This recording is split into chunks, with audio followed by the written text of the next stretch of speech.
A few days ago, I interviewed world-renowned scholar Noam Chomsky on my podcast, and I'm going to share some of the footage from that interview in this video. For my viewers who are unfamiliar with who Professor Chomsky is, here's a brief introduction. Noam Chomsky is a world-renowned linguist, philosopher, cognitive scientist, and political activist who has been recognized as one of the most outspoken critics of U.S. foreign policy, and at the age of 93 is still speaking out against injustice, even to the extent that he was willing to talk to an unknown leftist YouTuber like myself. In the 1950s, Professor Chomsky revolutionized the field of linguistics and cognitive science with his theories on basic structures of language. He theorized that all human languages are made up of a basic set of rules that exist within our minds from birth, a theory which he referred to as universal grammar. In the early 60s, Professor Chomsky was a vocal political activist, speaking out against issues like the Vietnam War. Because of his anti-war stance, he was arrested multiple times, and even included on a secret list of political opponents, compiled by President Richard Nixon. Despite being ignored by the mainstream press, his books and essays have been praised considerably around the world, including Manufacturing Consent, a powerful analysis of how corporate mass media acts honest in its reporting, but in reality serves the economic, social, and political agendas of privileged groups that dominate society. Leading up to the interview, I read a number of Professor Chomsky's books like Understanding Power, How the World Works, and his most recent book, Consequences of Capitalism, which I had started a week prior to us meeting. For my first question, I decided to ask Professor Chomsky for his thoughts on the rising tensions between Russia and the United States. Here's what he had to say. Welcome to the show, Professor. Glad to be with you. So my first question for you today is one that I believe the whole world is wondering at the moment, and that has to do with the escalating tensions between Russia, the United States, and NATO. Considering the nuclear implications, what are your thoughts on this situation? Well, first of all, let's remember that this has been happening about every year, roughly at this time, since 2014, when the Maidan uprising led to a coup that overthrew the pro-Russian government and put in a US-oriented government with US backing, of course. Ever since then, every spring, there have been similar warnings. Russian mobilization, tens or hundreds of thousands of troops ready to attack. This time, the voices are more shrill, but it's basically the same story. Maybe something's real, maybe not. Another possibility is that Putin, as many analysts point out, has been trying for years to get the United States to pay some attention to Russian security concerns, which go back 30 years. We don't talk about it much here, but it's very much discussed elsewhere.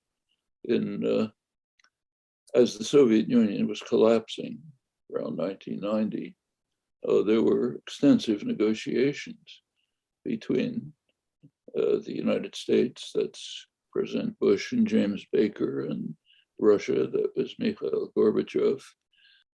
Well, Gorbachev actually agreed to unification of Germany within NATO, hostile military alliance, which is quite a concession if you look back at the history of the 20th century. Germany alone had virtually destroyed Russia twice during the century. So agreeing to have Germany rearm, joining NATO is not a small concession. But there was a quid pro quo. Bush and Baker promised that NATO would not advance 1 inch to the east. East meant East Berlin, East Germany. Nobody was thinking about anything beyond, at least publicly. At this point, our dogs started barking at each other over Zoom, so we had to take a brief pause. Hold on a second. No problem. But we then picked the conversation up right where we left off. You can see bits and pieces of it in the newspapers, like when Germany wants to establish the Merkel wanted the Nord Stream pipeline. Well, that's part of it. That's a way for Germany to move somewhat out of US control, have much cheaper resources and link up with Russia, and maybe move towards something like a common European home, which means the US isn't running the affairs. Actually, the same thing's happening in Asia right now. So there are conflicts with China, some serious ones. A lot of it's just rhetoric, but in the South China Sea, the seas off the coast of China, there are conflicts. China's violating international law by building up small islands, which it can use for bases and so on. The regional powers don't like this, but it's a regional problem. It could have a regional solution. US absolutely doesn't want that. A regional solution means the US doesn't run it, just like in Ukraine. No regional solutions. None of this Macron business or Gorbachev or de Gaulle. We run it, and that's world order. So the United States sends a naval armada into the South China Sea, provides Australia with a fleet of nuclear submarines to enhance the already overwhelming US military dominance off China's coast. Our next question had to do with economic models in the world and what we would see in the future. To impose the US model is not easy. In fact, if you go back in history, it's quite interesting. One of those things, again, that doesn't get discussed here, but go back to Vietnam in the early 60s, when Kennedy was beginning to escalate the war, sharp escalation under Kennedy. And you go back and we know a ton about this.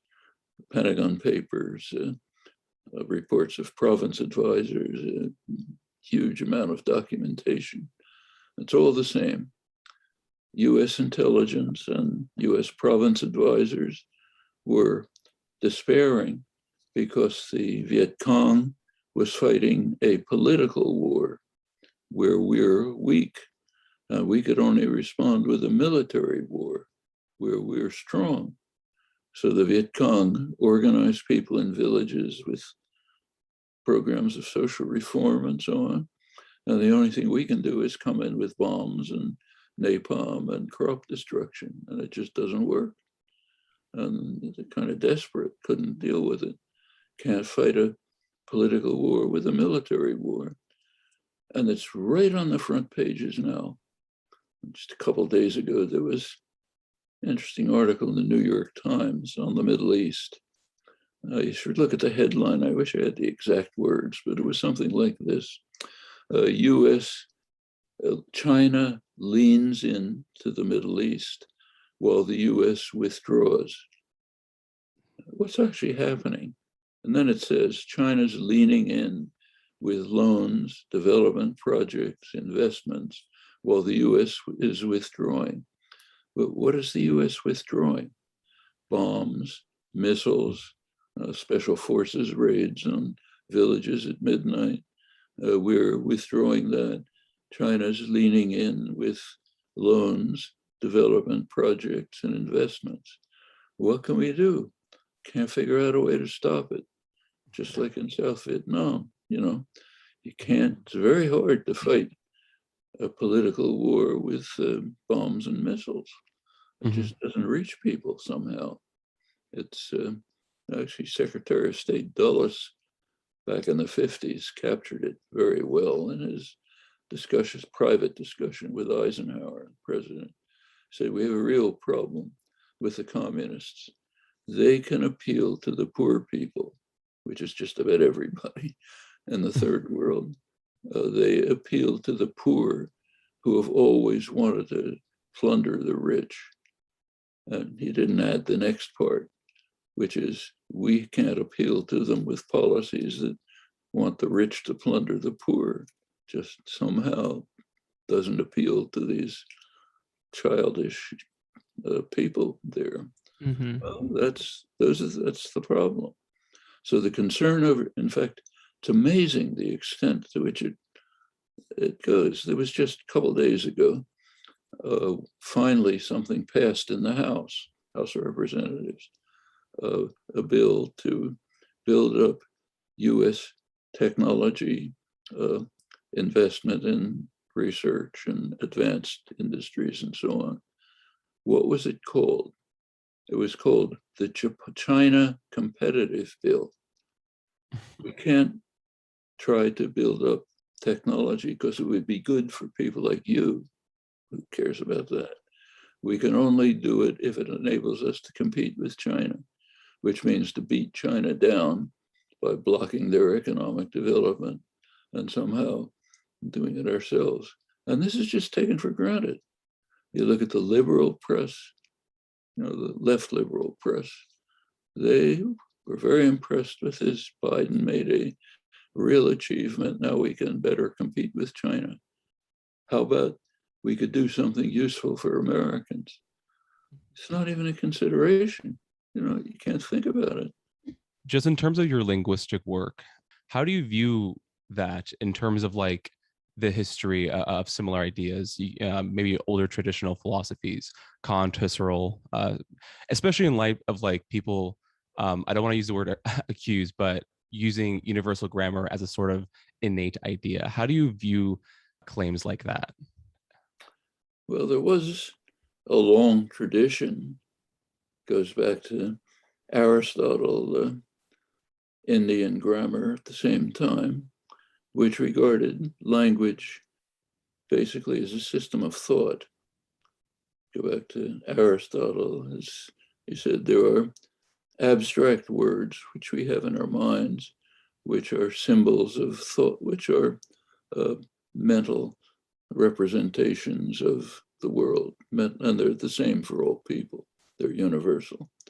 And they go on to develop not very extensive ways of formulating propositional thought, subject, predicate, and so on.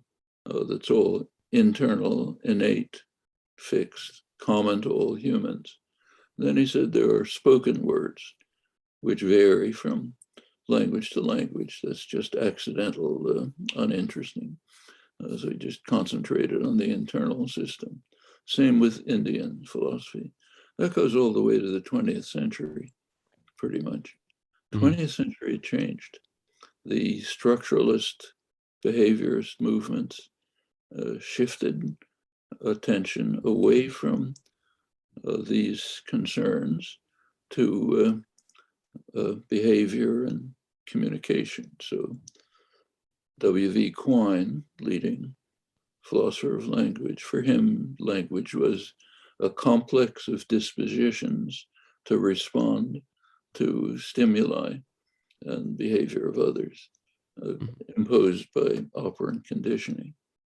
And Leonard Bloomfield, major American linguist, language, he said, is a matter of habit and teaching and habit. That's all. If there's anything new that comes along, it's by analogy. That's the 20th century. And language is regarded mainly as system of communication, kind of like evolving out of animal communication. It's a radical shift from 2,500 years of thinking about language as basically an internal system of thought. Language generates thought, thought's what's generated by language. Includes Frege, Humboldt, Galileo, everybody. Well, my own opinion is the tradition was correct. And I think we have to go back to it. And modern, it's called the generative enterprise. It's basically asking again the same questions that were traditionally asked, but from a much more, from a new standpoint. something important happened in the 20th century. The mathematical theory of communication was developed, of computation, mathematical theory of computation. Turing, Gödel,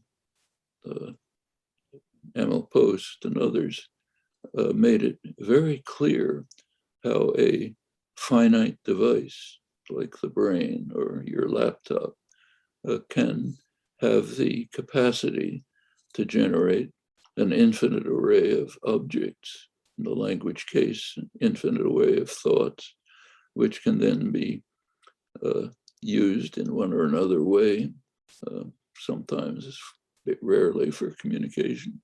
It's a different picture.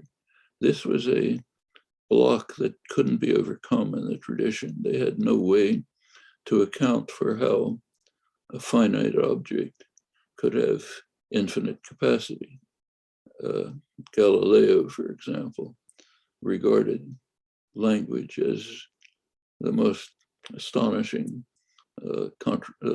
development, most awesome development ever. He said, because it enables us with a few symbols to construct infinitely many thoughts and even somehow to convey to others the innermost workings of our mind. Major miracle. Galileo regarded the alphabet as the most spectacular invention ever because it was able to implement this. But how it happened was left as a major mystery in the early scientific revolution and right through the tradition. Well, now we have a way to partially grasp that problem, not totally. The question of how you produce thoughts is kind of a mystery. We don't know anything about that. But how you can construct them in your mind, yes, that we can study. And we've learned a great deal about the nature of the systems, which raises many crucial questions, could go into it. But that does resurrect a lot of the concerns of traditional philosophy, science, language, thinking way back to classical Greece and classical India. In your own writing, you employ like dry irony, sarcasm. It makes your writing very enjoyable to read. What kind of guidelines would you have for readers in terms of trying to point out what is sarcastic or what's not, especially for people who are not so familiar with your work? Well, you can find out. A lot of it's transcribed. Right. So there's two areas. One of them is the kind of questions you were just asking: linguistics, philosophy, cognitive science, history of thought, and so on. Plenty of books about that. The other side, what we were talking about earlier, the politics side, a lot of that's in print. There's transcripts, pretty close transcripts of a course that I co-teach at the University of Arizona. The book is called Consequences of Capitalism.